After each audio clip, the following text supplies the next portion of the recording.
네, 오늘도 은혜 주실 주님 기대하고 믿습니다. 오늘 요한복음 7번째 내가 만난 예수 그리스도 이 제목의 말씀을 통해서 함께 은혜 나누기를 원합니다. 여러분, 모든 사람의 삶은 다 소중합니다. 존중받지 못할 사람은 단 한 사람도 없습니다. 부유한 사람이든 가난한 사람이든 유명한 사람이든 무명한 사람이든 그 누구라도 다 하나님께서 사랑하시고 또 한 사람의 그 영혼의 구원을 위해서 바로 하나님의 아들 예수님이 목숨도 아끼지 아니하시고 내어주셨습니다.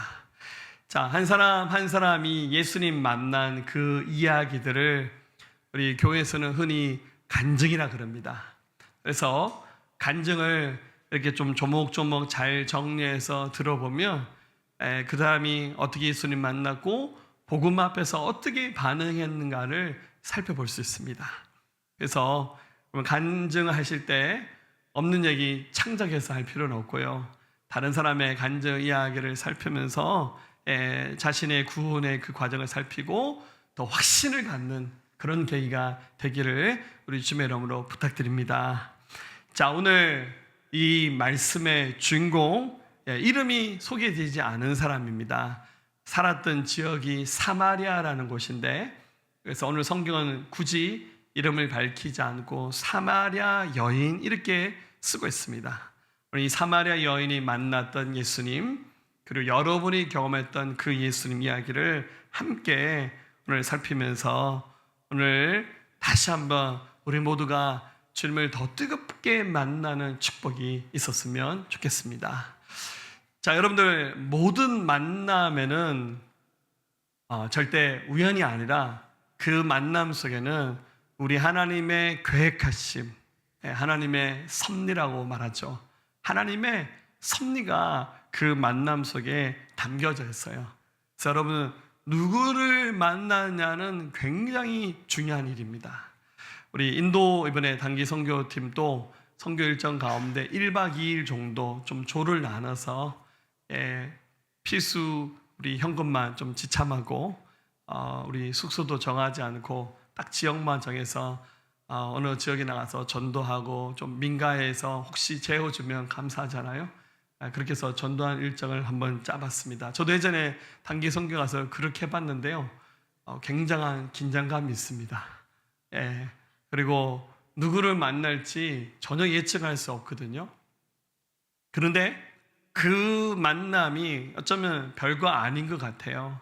우리 인생에서 단 한 번밖에 만나지 못할 스쳐가는 그런 인연일 수도 있습니다. 그렇지만 그 만남을 통해서 하나님은 뭔가를 계획하시고 준비하셨다는 거예요. 우리 교회 침례 교회입니다만은 우리 포항 인근에 100년 넘은 역사를 가진 교회가 더러 있습니다. 그 교회들 역사를 이렇게 한번 조사해서 들어보면 거의 공통점이 있어요. 어느 교회들은 누가 맨 처음에 와서 교회 세운지 그 역사 자료조차 없는 교회도 있어요. 근데 대부분 다 이런 역사를 가지고 있는데, 저기 윗지방에서 전도하시는 분들 몇 명이 전도 여행 와서 이 쪽복음 나눠주면서 겨우 번역했던 그 성경책 나눠주면서 전도했는데, 그 몇몇 사람들이 예수를 믿고 그분들은 돌아가셨어요. 3, 4, 5 집에서 모여서 예배 드리다가 야, 우리 교회 하나 시작해야 되는 거 아니가? 그러면서 역사의 태동이 시작된 거죠. 그래서 그 명맥이 유지되면서 100년 넘는 긴 역사를 가진 분들의 이야기가 참 많습니다.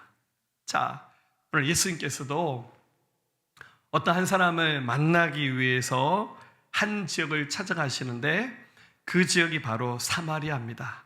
자, 이스라엘의 지도를 좀 보면 좀 더 쉽게 이해가 되는데, 예수님께서 예루살렘 아래쪽에서 북쪽으로 갈릴리로 가시다가 그 중간 지역을 통째로 이제 사마리아로 부릅니다. 지금 이제 서안 지구죠. 여기를 이제 통과해서 가다가 성경 보니까 수가라고 하는 작은 마을을 지나쳐갔습니다. 자, 3절 4절 유대를 떠나사 다시 갈릴리로 가실새 사마리아를 통과하여야 하겠는지라. 자, 이 우리말 성경이 좀 느낌이 좀 잘 안 나는데 사마리아를 일부러 통과하셨다 그 말입니다.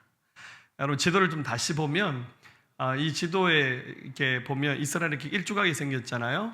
이스라엘은 크게 세 가지 도로가 흐릅니다.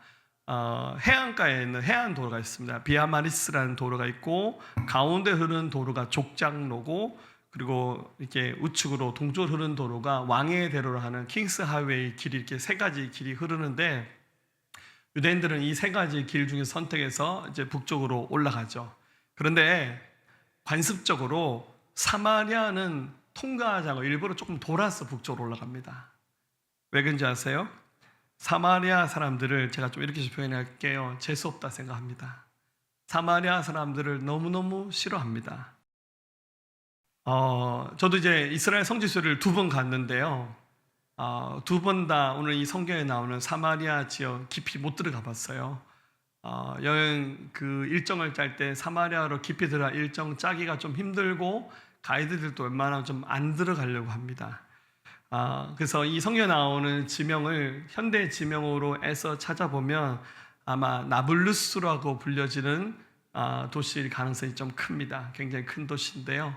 여기는 정통파 유대인들이 많이 살지 않고 이방 출신의 사람들이 많이 사는 곳입니다. 근데 그냥 이방인이 아니라 원래 북이스라엘의 후손들이죠. 여러분들, 이스라엘이 북이스라엘 남유다로 이렇게 갈라져 있을 때 북이스라엘 수도가 바로 사마리아였습니다. 근데 북이스라엘이 아수리에게 패망하고 난 다음 이 북이스라엘 사람들이 흩어지면서 혈통을 지키지 못하고 다른 민족들과 섞여서 결혼을 하면서 그 순간부터 이 북이스라엘이 히브리 민족이라는 정체성을 잃어버립니다. 여러 가지 문제가 있는데 그들이 이제 혼합 종교를 만들죠.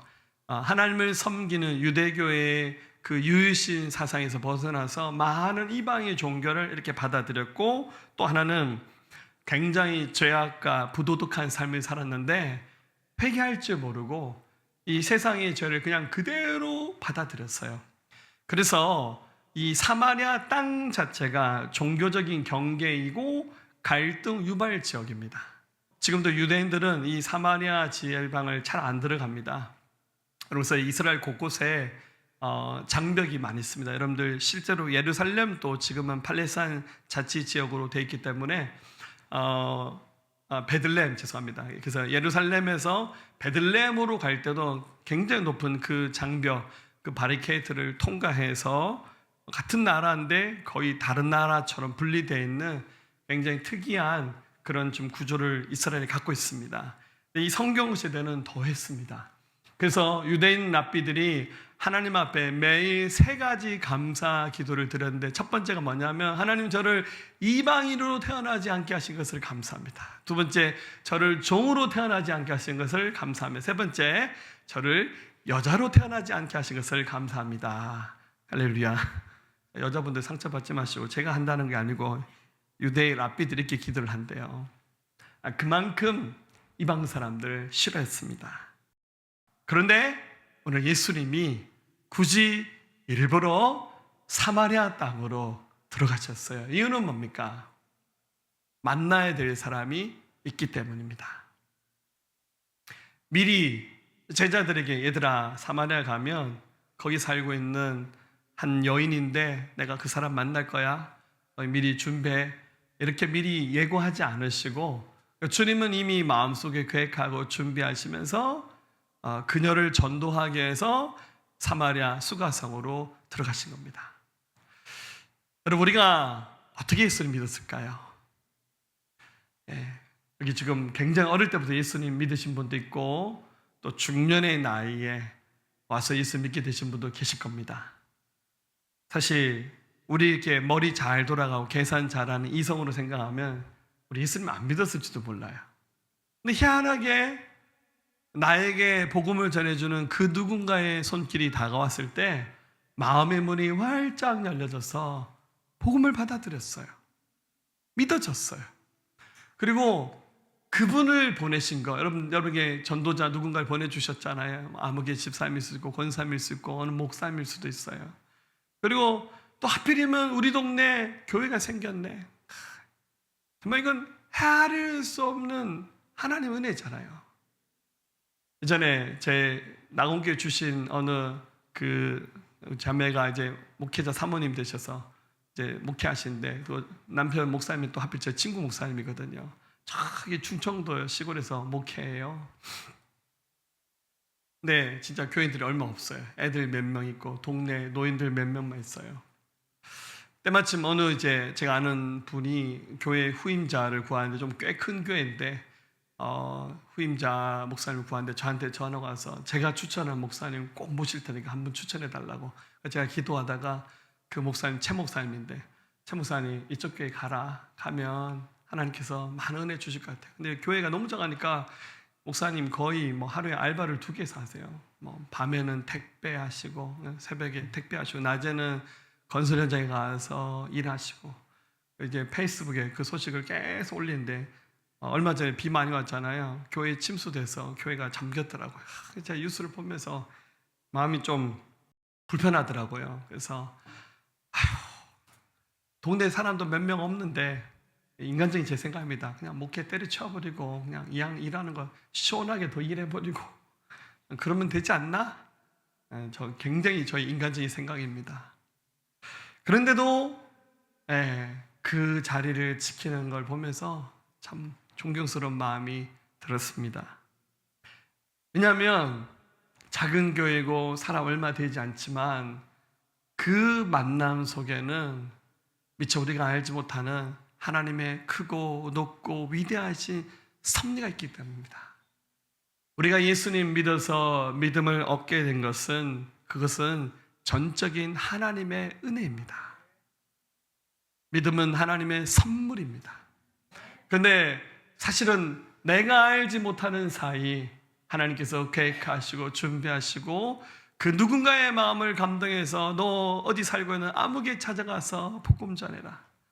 사실 우리 잘 몰랐어요. 근데 그냥 순종하면서 갔더니 우리 그 헌신을 통해서 예수님 믿는 하나님의 은혜가 생겨난 겁니다. 할렐루야. 자, 이제 예수님께서 이 사마리아 여인 찾아가시는데요.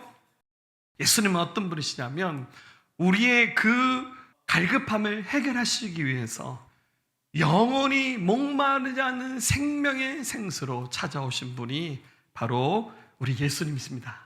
자, 여러분들 공생의 기간 동안 예수께서 수많은 사람 만나셨어요. 네, 이스라엘 전체를 완전히 예수님 다 걸어다니시면서 전도하셨는데 굉장히 많은 사람 만나시면서 복음 전하고 병자도 고치고 수많은 이적을 보이시면서 당신의 하나님 아들 되심의 그 표적을 보여주셨습니다. 근데 여러분 성경 보세요. 모든 사람들이 다 예수를 믿었냐면 그렇진 않아요. 이적을 보고도 안 믿는 사람들은 안 믿어요. 여러분 이유가 뭘까요? 우리 시대도 마찬가지입니다. 전도하다 보면 굉장히 놀랄 때가 있어요. 어떤 때는 너무 쉽게 복음을 받아들일 때 깜짝 놀라요. 어떤 때는 최선을 다했는데 복음을 안 받아들여요. 그래서 야, 저렇게 마음이 강팍한가. 여러분 정말 이 복음을 잘 받아들이는 사람들의 그 마음밭을 이게 살펴보면 하나의 공통점이 있죠. 그게 뭡니까? 사모하는 마음이에요. 영적인 그 갈급함을 가지고 주님께 나오는 거예요. 자, 예수님이 이 사마리아에게 말하기를 13절 14절 우리 한번 읽어볼까요?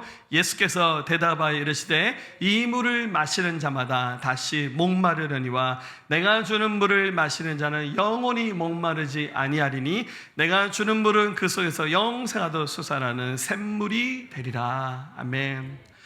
예수님이 주시는 이 물은 다시는 목마르지 않는 우리의 그 영혼의 모든 갈급함을 해결해 주신다고 말씀해 주셨어요. 여러분 시원한 생수 물 한 잔만 마셔도 얼마나 좋습니까? 여러분 특별히 여러분 정말 대한민국에 사는 것을 감사하세요. 지금 올림픽이 프랑스 파리에서 열리고 있잖아요. 그 동네에 파리가 많은지 모르겠지만 그 파리를 관통하는 센강이라고 하죠. 세느강인데 물이 많이 오염됐나 봐요. 올림픽 경기에 참가했던 선수들이 그 센강을 거치고 난 다음에 막 생방송하는 그 장면에서 막 구토하는 장면이 나오더라고요. 보면서 물이 더럽긴 더럽나 보다. 여러분 선교지에 한번 가보세요. 선교지 가면 우리 선교사님 늘 하는 말 있습니다. 물 마시지 마세요. 아무 데서나 주는 물 마시면 배탈 납니다. 그래서 반드시 깨끗한 생수를 사서 돈이 들더라도 마셔야 병나지 않아요. 저도 목회 시작한 지 얼마 안 돼서 맨 처음에 우리 목사님들하고 베트남에 우리 지방에서 교회를 하나 지어서 헌당 예배 하러 간 적이 있었는데요. 가서 물을 조심해서 먹었는데 마지막에 공항에서요, 우리 목사님들하고 우리 물을 딱 마셨는데 먹는 순간 뭔가 느낌이 좀 쎄하더라고요. 비행기를 탔는데요, 제가 비행기 세울 뻔했습니다. 할렐루야. 뉴스에 나갈 뻔했어요. 근데 저만 배 아픈 게 아니라 우리 목사님들 다 배탈 나셨어요. 그래서 정말 이 복통이 나는데요, 정말 힘들더라. 나중에 한국 와서 어떤 목사님 병원 입원하시고 막 난리가 났었어요. 여러분, 깨끗한 물을 마시는다는 거, 그 자체만으로도 우리 몸의 이 갈급함을 해결할 수 있잖아요.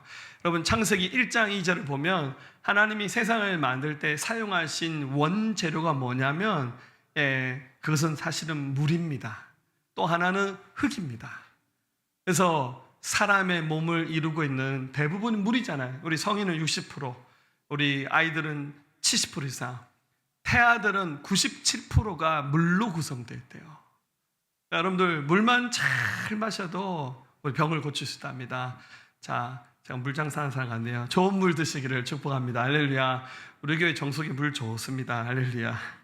근데 여러분, 예수님은 이런 몸의 갈증을 해결하는 그런 생수 정도가 아니라 우리 영혼의 갈급함, 우리 이 인생의 그 목마름, 어디 가도 해결할 수 없는 그 갈급함을 주님이 해결하기 위해서 오셨어요. 여러분, 특별히 이 사마리아인이 지금 예수님 만난 시간이 정오입니다. 낮 12시예요. 여러분, 우리나라도 지금 날씨가 굉장하잖아요. 여러분들, 낮 12시에 밖에서 일하시는 분들은 어쩔 수 없지만 일부러 그 낮 12시에 나가서 물 떠러 간다는 거, 우물에 가서 물을 뜬다는 것은 굉장한 일입니다. 근데 이 사마리아 여인이 아침 저녁에 시원한 시간을 피해서 한낮에 물을 떠러 왔다는 말은 그녀가 어떤 삶을 살고 있는지를 엿볼 수 있잖아요. 여러분, 이 사마리아 여인은 일종의 대인 기피증이 있었던 사람입니다. 사람들 만나기 싫었어요. 그런 사람이 이렇게 스트레스를 받고 상처를 받으면 사람 만나는 것이 두려운 때가 있어요. 그래서 사람 쳐다보고 싶지 않고 할 수만 있으면 말을 썩고 싶지 않아요. 자, 그런데 이 한낮에 물을 떠러 가는데 예수님께서 제자들을 다른 곳에 보내시고 이 사마리아 여인에게 말을 거십니다. 7절에 사마리아 여자 한 사람이 물을 기르러 왔음에 예수께서 물을 좀 달라 하시니, 깜짝 놀랐어요. 예수님은 유대인이셨기 때문에 본인은 사마리아 사람이니까 서로 말을 하지 않습니다. 서로 봐도 생까합니다. 인사하지 않아요. 근데 예수님이 자기에게 말을 거시는 거예요. 9절에 사마리아 여자가 이르되 당신은 유대인으로서 어찌하여 사마리아 여자인 나에게 물을 달라 하나이까 하니 이는 유대인이 사마리아인과는 상종하지 아니함이로라. 자, 근데 이제 이 사마리아인이 얼른 예수님께 물을 주지 않아요. 그러자 예수님이 그 머뭇거리는 마음을 보시고 역으로 더 획기적인 제안을 하십니다. 그게 바로 뭡니까? 10절 읽어볼까요? 예수께서 대답하여 이르시되 네가 만일 하나님의 선물과 또 내게 물 좀 달라 하는 이가 누구인지 알았더라면 네가 그에게 구하였을 것이요 그가 생수를 내게 주었으리라. 아멘. 이 굉장히 화법이 특이하죠. 예수님이 자기를 그가 너에게 주었을 것이다. 뭔가 하나님의 아들로서 하시고 싶은 메시지가 있는 거예요. 그 내용은 뭡니까? 네 목마르지? 육신의 물을 안 먹고는 못 사니까 물 떠러 왔는데 사실 더 큰 목마름은 뭡니까? 그녀의 영혼의 삶의 목마름이에요. 이게 해결할 수가 없어요. 그래서 차라리 이 우물가에 물도 안 떴으면 좋겠어요. 근데 물 안 마시면 죽으니까 어쩔 수 없이 여기에 한낮에 그 뜨거운 햇볕 아래 사람 눈 피해서 물 떠러 왔는데 예수님이 하신 말씀이 내가 너에게 영원히 목마르지 않는 생수 주겠다니까 깜짝 놀랐어요. 그래서 예수님 한번 이렇게 위아래 훑어보면서 스캔합니다. 그랬더니 물 뜨는 그릇도 없고 두레박도 없는데 여러분 이 지역의 우물은 굉장히 깊거든요. 11절에 여자에 대해 주여 물기를 그릇도 없고 이 우물은 깊은데 당신이 어디서 당신이 그 생수를 얻게 사옵나이까? 그릇도 없으면서 나한테 무슨 물을 준단 말입니까? 특히 여러분, 이 우물은 믿음의 조상 야곱이 팠던 우물이 지금까지 있는 거예요. 12절에 우리 조상 야곱이 이 우물을 우리에게 주셨고 또 여기서 자기와 자기의 아들들과 짐승들이 다 마셨는데 당신이 야곱보다 더 큽니까? 그러면 제가 이제 선교지에 가보니까 우물 파는 그런 사역하신 선교사님이 있더라고요. 그래서 저는 이제 성경에 나오는 우리 옛날 봐도 그 우물을 생각했어요. 아, 우물 파면 땅 파가지고 이렇게 뭐 하는 줄 알아요. 요즘엔 그렇게 하지 않더라고요. 땅 아래로 파이프를 내리더라고요. 한 20-30m 파이프를 내려서 그냥 그 위에다가 꼭지 틀면 수돗물이 나오더라고요. 우물물이 지하수가 나오는 거 봤어요. 와. 그러니까 이 사마리아 여인이 어떤 그림을 그렸는지 모르겠지만 당신이 야곱보다 더 큽니까? 이 야곱의 우물도 두레박 없으면 못 파고 이거 마셔도 목마른데 도대체 당신은 누군데 당신이 영원히 목마르지 않은 생수를 준단 말입니까? 그릇도 없으면서 자기의 그 이해하는 생각을 가지고 얘기했죠. 그러자 예수님이 정확히 말합니다. 13절, 14절 읽어봅니다. 예수께서 대답하여 이르시되 이 물을 마시는 자마다 다시 목마르려니와 내가 주는 물을 마시는 자는 영원히 목마르지 아니하리니 내가 주는 물은 그 속에서 영생하도록 솟아나는 샘물이 되리라. 아멘. 그게 뭔지는 모르겠지만 내가 주는 물은 다시는 목마르지도 않고 너의 속에서 영생할 수 있는 생명수처럼 솟아나는 샘물이 된다는 거예요. 깜짝 놀랐어요. 왜냐하면 이런 얘기를 한 번도 들어본 적이 없거든요. 즉 예수님이 주시는 생수를 마신다는 의미는 예수님을 자신의 주님으로 믿고 회심하여 새로운 삶을 살게 되는 거. 예수님의 이 생수는 바로 복음입니다. 복음. 자, 그런데 이 사마리아 여인은 잘 이해를 좀 못했던 것 같아요.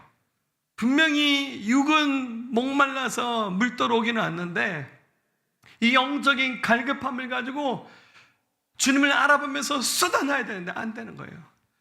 이번 주에 제가 청소년 수련회 저도 잠깐 가서 아이들이 한번 말씀 전하고 우리 어젯밤에 어린이들 기도회 하면서요 우리 아이들과 함께한 시간 가졌습니다.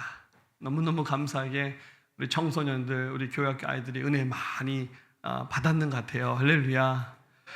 근데 이제 요즘에 다음 세대 사역하시는 분들이 이렇게 사역했던 그런 내용들을 뭐 이렇게 소셜 네트워크에 올리는 그런 뉴스들을 보면 이구동성으로 하시는 말들이 이런 말들이에요. 가서 다음 세대를 섬겨보면 일단은 첫 번째는 안 모이고, 예. 그리고 부모님들이 애들 학원 보내고 과외시키고 막 이런 일들은 다 우선순위를 두는데 어디 캠프 보내고 수련회 보내는 거 우리 믿음의 사람들조차 굉장히 인색하고 그리고 그렇게라도 온 애들조차도 다 되면 어떻게 합니까? 억지로 끌려갖고 그래서 이 은혜의 광선이요 뒤로 안 넘어가요. 예, 앞에서 사역하는 사역자는 막 피해를 토하면서 막 하는데 반응하지 않는다는 거예요. 이유가 뭡니까? 갈급함이 없잖아요. 여러분, 우리 한국 교회의 부흥을 이끌었던 주된 세대들, 지금의 50대, 60대 그 이상 세대 분들이 한국 교회를 세웠던 장본인들이잖아요. 이분들 세대의 공통점은 뭡니까? 가난했잖아요. 주님이 없으면 여러분들 어차피 세상에서 죽든지 뭐 교회에서 죽든지 똑같으니까 이왕 그럴 바에는 성경 말씀대로 교회에서 막 금식하다 한번 죽어보고 막 철야기도 하다가 기도하다가 막 몸이 부서져 좋으니까 하나님 앞에 한번 매달려서 한번 살아보자. 그런 은혜로 찾고 구하다 보니까 하나님께서 하늘문 여시고 은혜 더하셔서 우리 한국교회가 엄청난 부흥을 경험했잖아요. 그죠? 우리 옛말에 눈물에 젖은 빵을 먹어보지 않고는 가난을 말하지 말라고. 근데 여러분 지금 세대는 그렇지 않아요. 부족함이 없습니다. 우리 어른들이 아이들에게 다 해주잖아요. 그게 우리의 풍요로움과 축복을 상징하기도 하지만 사실 우리 다음 세대 아이들의 인생 가운데 그게 과연 플러스일까 돌아봐야 됩니다. 갈급함이 없습니다. 여러분 정말 이 사마리아 여인처럼 예수님 만나게 원하신다면 갈급한 마음으로 주님께 여러분의 그 빈잔을 내미시기를 우리 주의 이름으로 축원합니다. 자, 이제 이 생수를 마셔야 됩니다. 이 생수를, 영원한 생수를 마시기 위해서는 자격이 있어야 됩니다. 여러분 그 자격이 뭡니까? 앞서 말씀드린 것처럼 갈급해야 됩니다. 15절 여자가 가로되 주여 이런 물을 내게 주사 목마르지도 않고 여기 물길로 오지도 않게 하소서. 그녀가 다 알고 고백했는지 모르겠지만 주님 이런 물을 제게 주셔서 내가 다시는 여기 물 떠오르지 않도록 도와달라고 말합니다. 예수님 말씀하신 생수는 육신의 갈급함만 채우는 그런 정도가 아니라 진정한 우리의 문제를 해결하는 그 생수를 의미해 주신 것 같아요. 여러분들 복음을 듣는데 많은 사람들이 복음을 자기 수준에서 들어요. 내가 필요한 거, 내가 원하는 거 듣고 싶은 것만 들어요. 여러분 귀에 문이 달렸어요. 듣고 싶은 거 듣고 끝나고 난 다음에 난 못 들었는데 예수님 다 얘기하셨어요. 저도 그런 얘기 자주 합니다. 우리 사모님 얘기할 때마다 난 못 들었는데 그러시면 안 돼요. 복음 들을 때도요 내 마음에 와닿는 거. 예수 믿으면 잘 된다 하더라. 예수 믿으면 형통한다 하더라. 물론 그거 하나님 주신 은혜 맞습니다. 그러나 여러분들 그게 복음의 핵심은 아니에요. 정말 이 복음을 자기 인생을 조금 편하게 해줄 수 있는 그 수준으로만 이해하시면 곤란합니다. 어떻게 됩니까? 여러분들 예수님께서 정말 주기 원하신 것을 다 받는 믿음의 사람이 되어야 되겠습니까? 아니면 내가 원하는 것만 받는 수준의 복음을 들어야 되겠습니까? 주님이 주시기 원하는 것을 다 받을 수 있는 수준으로 우리는 복음을 이해해야 됩니다. 그러기 위해서는 자격이 필요합니다. 이 생수를 마실 수 있는 자격은 뭡니까? 그것은 바로 자신의 죄인됨을 인정하는 자기 직면입니다. 자기가 죄인됨을 알아야 돼요. 그래야 다른 데 손 내미지 않고 우리 예수님께 손 내밀어서 주님 제가 죄인입니다. 제가 저희의 죄와 제 생각 믿고 살다가 실패했습니다. 바닥치고 있어요. 그 어디도 희망이 없고 소망이 없는데 오직 예수님께 돌아와서 예수님의 은혜로 회복되기 원합니다. 그게 필요합니다. 우리 예수님 누가복음 5장 32절 내가 의인을 부르러 온 것이 아니요 죄인을 불러 회개시키려 한다. 주님 찾는 사람은 의인 아닙니다. 주님 바른 사람 찾으러 오지 않으셨어요. 주님 죄인 찾으러 오셨어요. 근데 그 죄인이 누굽니까? 자기가 죄인됨을 인정하는 사람이에요. 여러분들 회개 없는 축복, 뉘우침과 변화 없는 번영에만 관심을 둔 마음, 그건 기복신앙이에요. 자, 예수님 이 사마리아 여인이 예수님께 금을 좀 달라고 하는데 예수님은 중심을 읽으시죠. 아직 좀 부족한 것 같은데. 그래서 어떻게 하십니까? 이 사마리아 여인의 가장 부끄러운 치부, 그 누구에게도 말하고 싶지 않은 부분을 건드리십니다. 그게 바로 뭡니까? 16절에 이르시되 가서 내 남편을 불러오라. 여러분 예수님이 전도할 때 이런 말씀 하신 적이 하나도 없어요. 찾아오면 다 만나주시는데 가서 네 마누라 데리고 남편 데려와 이렇게 말씀하신 적이 단 한 번도 없어요. 근데 이 사마리아인한테는 가서 네 남편 데려오라고 말씀하십니다. 갑자기 얼굴이 막 뜨거워집니다. 왠지 아세요? 이 사마리아인은 결혼을 5번을 실패했어요. 지금 6번째는 합법적으로 결혼하지 않고 그냥 남에게 얹혀 사는 수준이 어떤 것 같아요. 저도 6번 이상의 결혼을 했는 것 같은데 다 실패했어요. 누구에게도 말하고 싶지 않은 자신의 부끄러움입니다. 17절 여자가 대답하여 이르되 나는 남편이 없나이다. 그래서 저 남편 없는데요. 예수님이 그녀의 그 말을 어떻게 받으셨습니까? 자기 직면, 회개로 받으셨어요. 17절 후반부에 예수께서 이르시되 네가 남편이 없다 하는 말이 옳도다. 그래, 잘했다, 맞다. 여러분, 그녀가 왜 이렇게 결혼 생활을 많이 실패했는지 누가 알겠습니까? 제가 목회하면서 결혼 6번 하신 분을 만난 적이 없습니다. 앞으로도 그런 일이 없었으면 좋겠어요. 그러나 여러분, 왜 이런 삶을 살았는지 우리가 다른 사람의 인생에 대해서 함부로 얘기할 수는 없잖아요. 뭐 일부러 이렇게 했겠습니까?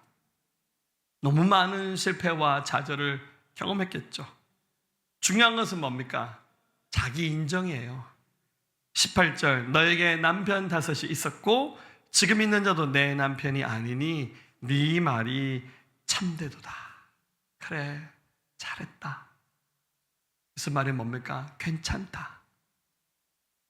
여러분, 주님이 찾으시는 사람은 의인 아닙니다. 주님이 찾으신 사람은 죄인입니다. 근데 그냥 죄인이 아니라 그 죄인은 회개할 줄 아는 죄인이에요. 여러분, 하나님께 쓰신 사람들 보세요. 이사야가 어떻게 하나님께 은혜를 입습니까? 이사야 6장 5절, 그가 주님 만나는 순간 가장 먼저 깨달은 게 뭡니까? 나는 정말 입술이 부정한 사람인데, 아마 그 입술로 부정적인 말 많이 하고 뒤에서 호박씨 까는 얘기도 많이 했는지 모르겠어요. 선지자니까 우리만큼 그 정도는 아니겠지만 입술로 죄졌단 말이에요. 근데 주님 만나자마자 바로다 나여 망하게 되었도다. 나는 입술이 부정한 사람입니다. 하나님, 제 입술을 용서해 주십시오.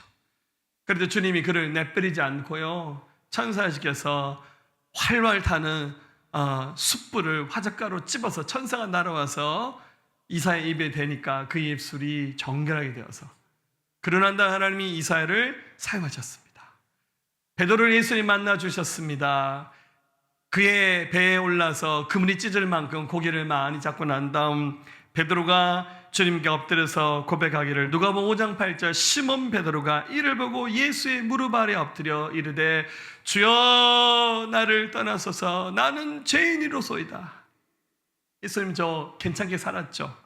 예수님 역시 보는 안목 있으시네요. 그게 아니라, 주님, 제가 죄인입니다. 저를 떠나세요. 예수님이, 그래, 너 죄인 맞다, 나 너랑 빠이빠이야. 그게 아니라 그 회개를 받으시고 베드로를 12제자 가운데 수제자처럼 사용하셨습니다. 사도 바울, 사울 이름으로 다메섹으로 가다가 예수를 만났죠? 그가 회심했습니다.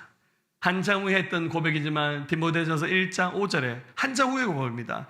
밑보다 모든 사람이 받을 만한 이 말이여, 그리스도 예수께서 죄인을 구원하시려고 세상에 임하셨다 하였도다.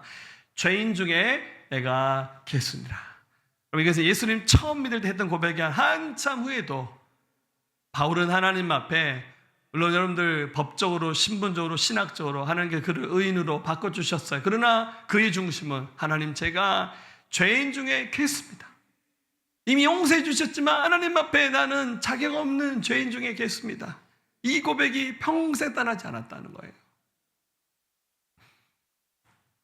그러더니 하나님이 변화된 그 사울을 바울로 받으셔서 그를 통해서 복음을 위한 위대한 선교사로 그를 사용하셨다는 겁니다.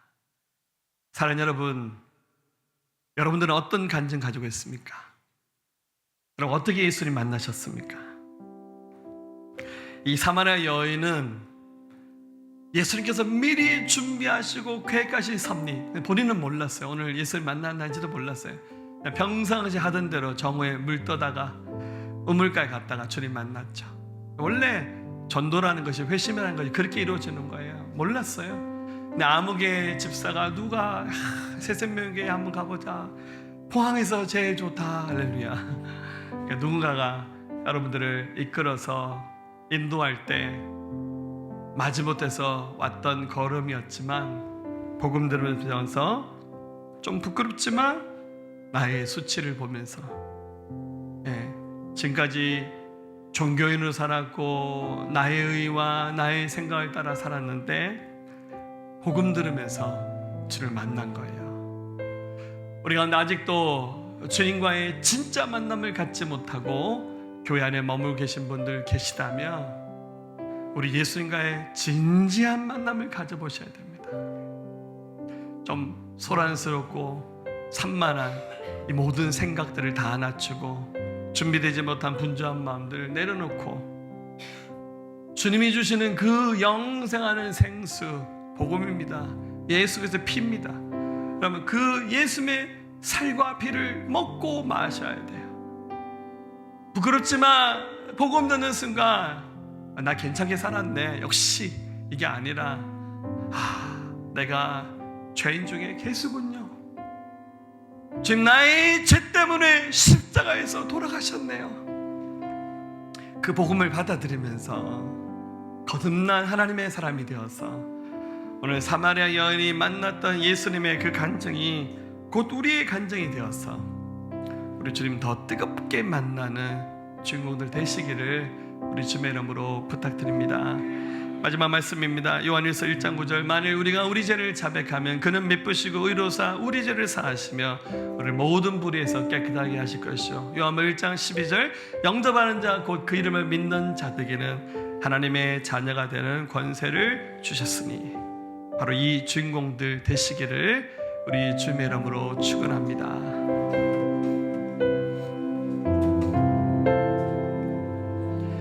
깊은 절망에 수렁 가운데 주님께 닿을 수 없던 우리 어두운 밤중에 하늘을 향해 주의 이름 나 부를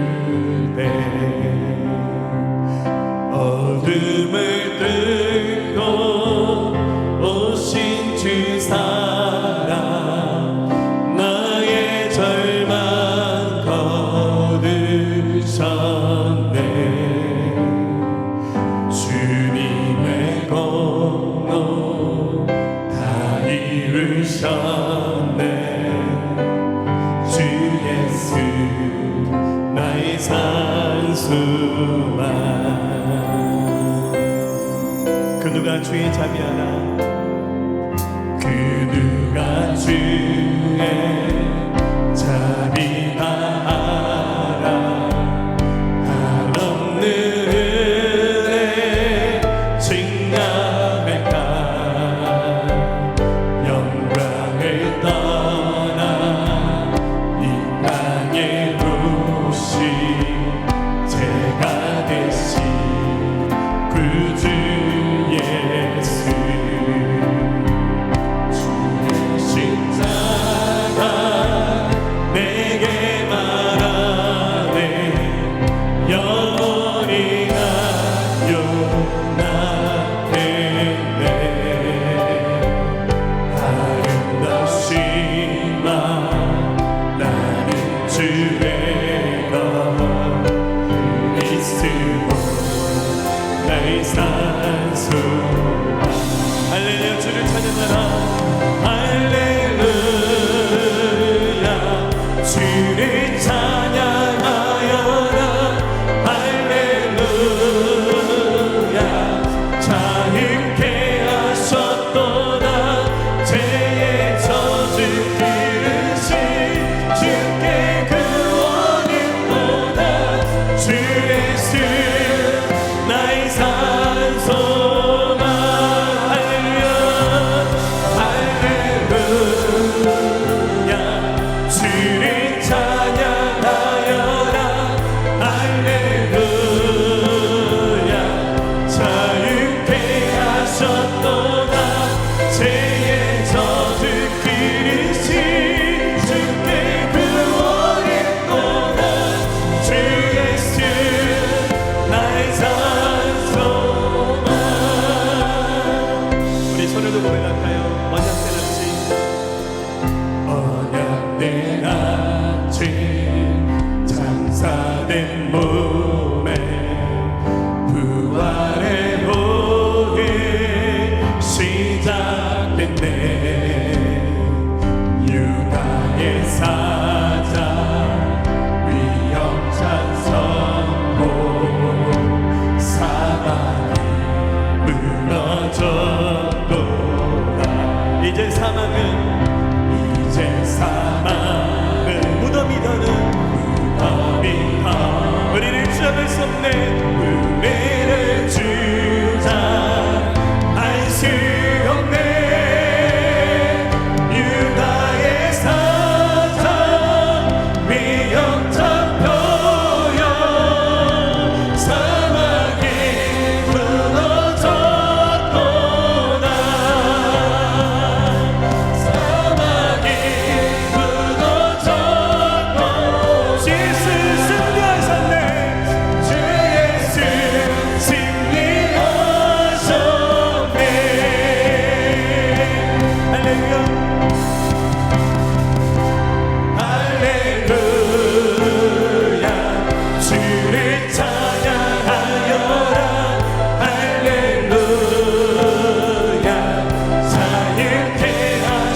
주께 구원이 또다 주 예수 나의 산소만 그리스도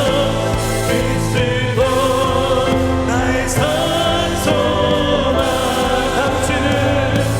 당신은 나의 산소만 이제는 우리 주 예수 그리스도의 은혜와 하나님 아버지 무한하시고 극진하신 사랑하심과 성령님의 감화 감동 내주 역사 충만 교통하심이 우리 사랑하는 성도들의 모든 심령 가운데 이들의 가정과 일터와 나라 민족과 모든 열방과 우리 새생명교회에 지금부터 영원토록 함께 하옵시기를 간절히 축원하옵나이다. 아멘.